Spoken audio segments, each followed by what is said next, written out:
பூமிக்கு நாம் ஒரு யாத்திரை வந்தோம், யாத்திரை தீரும் நித்திரை கொண்டோம்.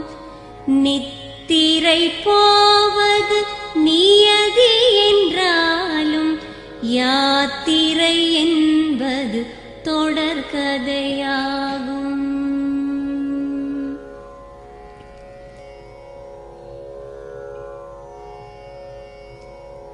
தென்றலின் பூங்கரம் தீண்டிடும் போதும் சூரிய கீற்றொளி தோன்றிடும் போதும் மழலையின்